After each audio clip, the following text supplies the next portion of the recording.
Railway Koduru MLA అరవ శ్రీధర్పై లైంగిక ఆరోపణలు చేసిన మహిళపై జనసేన నాయకులు దాడి చేశారు. పోలీసుల చేతిలోని లాఠీ లాక్కొని కొట్టడంతో పాటు తరుముతూ అరాచకం సృష్టించారు. ఈ ఘటన గురువారం రాత్రి తిరుపతి జిల్లా రైల్వే కోడూరులో జరిగింది. అమరావతి రాజధాని బిల్లుకు పార్లమెంట్లో ఆమోదం తెలిపిన సందర్భంలో సంబరాల కోసం ఎమ్మెల్యే అరవ శ్రీధర్, జనసేన రాష్ట్ర కార్యదర్శి తాతంశెట్టి నాగేంద్ర మరి కొందరు పట్టణంలోని ప్రధాన రహదారిపైకి వచ్చారు. అదే సందర్భంగా ఎమ్మెల్యేపై ఆరోపణలు చేసిన ఉద్యోగిని, ఆమె న్యాయవాది ఆజాద్ సాయికృష్ణ సోదరుడు గోపితో కలిసి టోల్గేట్ వద్దనున్న పూల దుకాణాల వద్దకు వచ్చారు.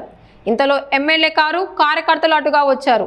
ఆమెను అక్కడ చూసిన జనసేన నాయకులు తీవ్ర ఆగ్రహంతో ఆమె వెంట పడ్డారు. స్థానికులు చూస్తుండగా పోలీసులు అడ్డుకుంటున్నా లెక్క చేయకుండా జనసేన రాష్ట్ర కార్యదర్శి తాతంశెట్టి నాగేంద్ర దాడి చేశారు. గోపిని కొడుతూ ఊరు వదిలి వెళ్లిపోవాలంటూ తాతంశెట్టి అనుచరులు రోడ్డు పైన పరిగెత్తించారు.